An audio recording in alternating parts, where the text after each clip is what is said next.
We had a little bit of a question about whether we would be inside or outside tonight, and you can see it's very romantic to be out in the fresh air, which is nice.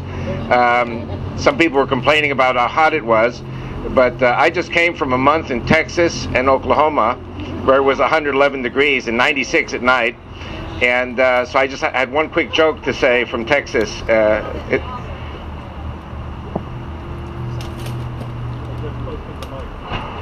Is it now? It's louder. Okay. So anyway, there's this Texan, and he was bad, and so he went to hell. And the devil says to him, "You are bad. I'm going to cook you here in hell." So he makes it real hot. He says, "So Texan, is it warm enough for you in hell?" He says, "Texas in July." So the devil got angry and made it even hotter. And he said, "Is it warm enough for you now, Texan?" He says, "Texas in August." So the devil got really angry. He said, "You know what? I'm going to freeze hell over. Let's see what you say about that." He said, "Oh, the Astros won the World Series?" So that's a Texas joke. Okay. But anyway, for me, the summer is over. For me, this is winter after being a month in Texas, let me tell you. So, okay.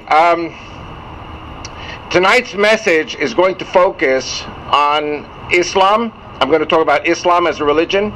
I'm going to talk about, I'm going to start actually with what made America great, and about Islam, and I'm going to talk about the Arab Spring, what's happening in the Middle East, and I'm also going to talk a little bit about a political party in Israel that I'm working to form called the Bible Bloc. The ideology of this political party in Israel will be the Tanakh, or the Old Testament. If Christians, who are 8% of Israel, want to believe in the New Testament, God bless them. If Jews want to believe in the Talmud, God bless them. But the Jews and the Christians agree on the Tanakh.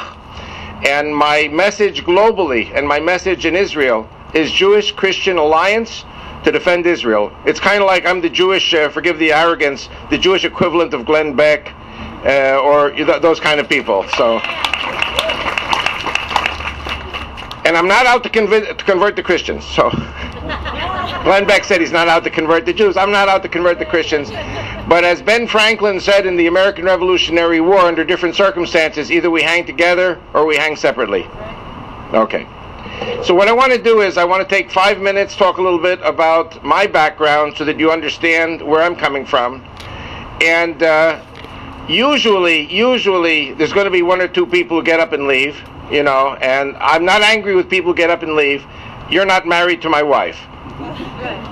If you were married to my wife, you would understand why I have come to the conclusions that I've come and the information that I have. I am a history person, a history freak. I was born in '49. I was raised on World War II battles. I even have in my car the musical score of Richard Rodgers' Victory at Sea. How many people remember Victory at Sea? I know every battle of World War II, and every battle of the Korean War, and I'm very much into international history. I know Latin America very well because Spanish is my mother tongue. I know English and Anglo history very well. European history. I'm a Sovietologist. I live in Israel. I've been in Israel 43 years, and my wife is a Sephardic Jewess from Egypt, and she left Egypt at age 20. So believe me, if you were married to my wife, you would be very much shaped by the things that happened to her in Egypt and to her family. And my wife, for the last 30 years, has been a radio TV monitor for the Israeli government, for Kol Israel Radio. She monitors all their broadcasts in real time. And, I just will say one thing at the very beginning, just to give you an idea of the kind of cutting-edge news that my wife gives me. The Saudis have shut down their embassies in Syria, in Kuwait, and in Bahrain. How many people have heard about that?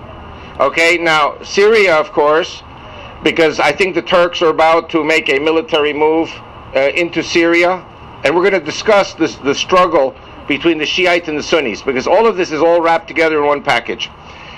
So the Saudis want their ambassadors and their top people out of the embassy in Syria, want them home. Kuwait and Qatar, not Bahrain, Kuwait and Qatar, no, Kuwait and Bahrain, Qatar is something else. Kuwait and Bahrain are countries with very big Shiite minorities, backed by Iran, and the Saudis represent the Sunnis. So the Saudis shut their embassies, got their people out of there, because something is about to happen.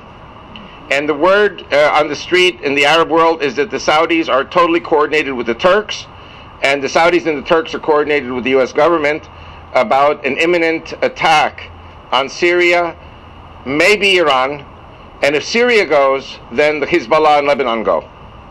So in other words, it would seem to be good news, but it's out of the pan into the fire. I'm going to talk about a little bit about Israel, because everything affects everybody. Okay. So the first thing I want to do is to make a very, very clear disclaimer. I talk about Islam. I do not hate the Muslims. I love them very much.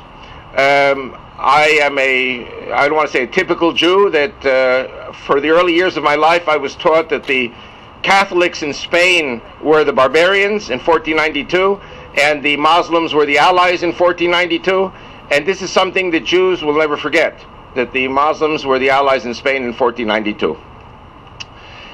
My parents were raised in Roman Catholic Argentina. They never ever experienced any anti-Semitism in Argentina. When they moved to America, and I was born in New York. I spoke Spanish before I spoke English, actually. When I went to Hebrew school, I was taught about just how bad the Christians were. I was taught about the Nazis. In other words, the Germans, the Austrians, and even the Swiss were Nazis, in the way I was taught. I was taught about the Russians, the Ukrainians, and the Polish, how bad they were to the Jews. I was taught about the Catholic Church, the Inquisition, the Crusades, the expulsions, and what you would call the white Anglo-Saxon Protestant America, which never killed one Jew.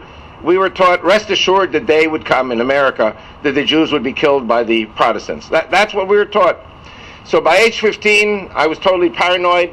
I said, I'm moving to Israel. Age 19, I left my mom and dad in New York, and I moved to Israel by myself. And I was 19, and then a year later, God has a sense of humor, and He gave me my wife, Rachel. And it's a funny story how we met, but we don't have time for that tonight. And the first thing Rachel says to me, are you crazy? Why did you leave America? And I said to her, because the Goyim hate us. How many people know the word Goyim? Okay. Now, in the 1940s and 50s and 60s, you were either a Goy, a Jew, or a Goy. Goy meant Christian for the Jewish community. So I said to my wife, who are the Goyim? The Christians. So my wife said to me, you don't know anything, she said to me. She said, Christians are not Goyim. The Muslims, they're good people, but they're Goyim. The word Goyim really means not Gentiles. What it means is pagans. Whoever was not at Mount Sinai 3,500 years ago was a pagan. Now, of course, Jesus of Nazareth came onto the scene 2,000 years ago, and if you know your New Testament, those of you who know the New Testament, Romans 9 to 11, the Christians are now grafted into the Jews, and because they are no longer because they're grafted into Jews, they are no longer Gentiles. They're no longer pagans. Okay, who's a pagan? Okay. So that's the first lesson tonight that I wanted to impart. In Arabic, my wife taught me in Arabic, the Jews and the Christians are one people. We are called in Arabic Ahl el-Kitab. Ahl el-Kitab means the people of the book. And the only difference in Islam between Jews and Christians is the Jews keep the Sabbath on Saturday, Christians keep the Sabbath on Sunday. Therefore, if the Jews keep the Sabbath on Saturday, the Muslims say, slit their throats on Saturday, and if the Christians keep the Sabbath on Sunday, they say, kill the Christians on Sunday. This is something my wife grew up with in Egypt. I, as an American Jew, had never heard this in my life. How many people have heard this before tonight? Okay, now, you will never get this in your media. You will never get this in your schools. And even most churches don't have a clue. So you had to be married to my wife, or you had to live in the Middle East. You had to have an exposure that you're being denied in the American press and in the American culture. Do you understand why I'm here tonight? I'm going to be sharing things with you tonight. They will sound absolutely outrageous. But there are many things in the Middle East that are absolutely outrageous. And then when you live in it for decades like I have, you realize that that's the reality. It's outrageous, but we live with it. And then you come to America or to other countries, Canada, Europe, and they have no clue. Okay. So Rachel explained to me the following. This is extremely important for the greatness of America. The Jews and the Christians have the same God of Abraham, Isaac, and Jacob. The Jews and the Christians have the same Torah or Old Testament. Of course, like I said before, Jews believe in the Talmud, Christians